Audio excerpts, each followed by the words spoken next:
के बारे में देश दुनिया में लोग आते हैं, दर्शन करते हैं, माथा झुकाते हैं। अरुण, किस तरीके से देखा जाए तमाम धार्मिक मान्यताओं के आधार पर प्रधानमंत्री मौका नहीं छोड़ते और मैं देखा कि उन्होंने भी दान पात्र में कुछ अपनी ओर से श्रद्धानुसार दान किया।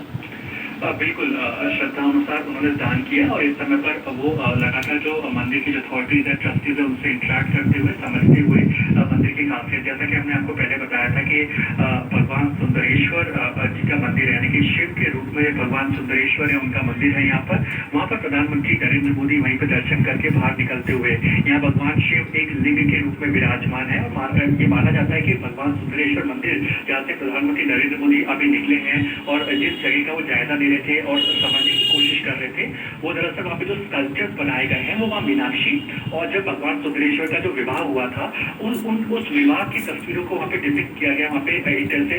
स्कल्पचर्स के माध्यम से बताया गया है। लगभग माना जाता है कि 985 के आसपास पिलर्स यहाँ पर जो डेडिकेटेड हैं वो इस एक तरह से भगवान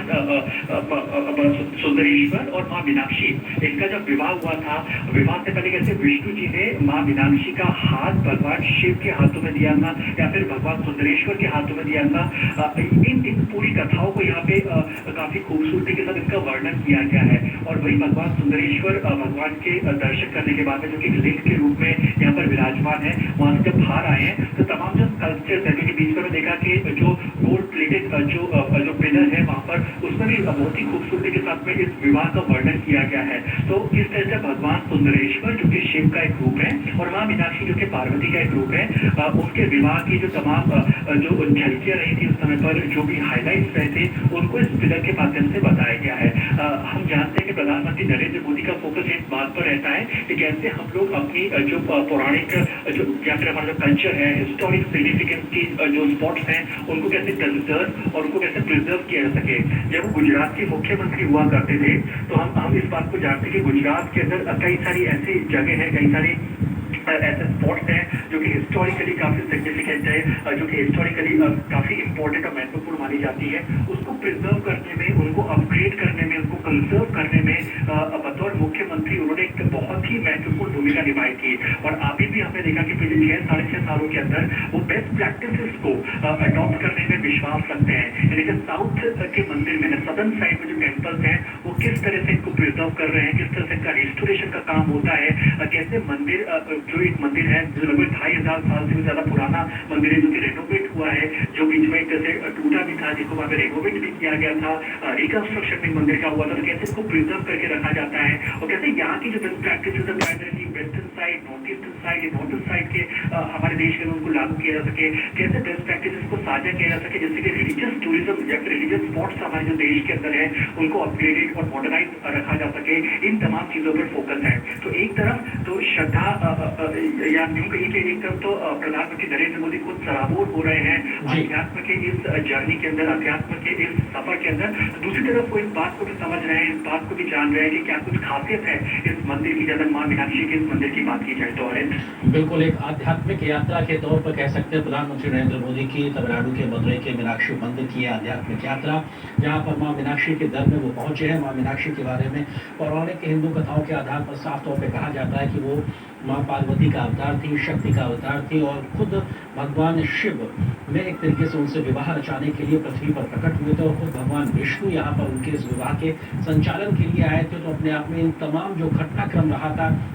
उस घटनाक्रम को यहाँ पर जो लगभग 950 स्तंभ हैं उन पर उकेरा गया है और उन उकेरे हुए स्तंभों को, जिनका स्थापना के बारे में माना जाता है 17वीं शताब्दी में उनकी स्थापना हुई थी, उस समय से लेकर अभी तक बहुत ही करीने के साथ में, बहुत ही बारीकी के साथ में उनको सहेजा गया है। तो भारतीय आध्यात्मिक परंपरा की एक उत्कृष्ट मिसाल के तौर पर, जिसके बारे में कहा जाता है कि दक्षिण भारतीय स्थापत्य कला की शैली के तौर पर अपने आप में सबसे प्राचीनतम मंदिरों में से एक मंदिर के तौर पर देखा जाता है। और यहाँ पर प्रधानमंत्री पहुंचे है अपनी इस आध्यात्मिक यात्रा के बाद में। जो विजिटर बुक है वहाँ की, जो वहाँ पे एक विजिटर बुक रखी है, वहाँ पे संभवतः वो अपनी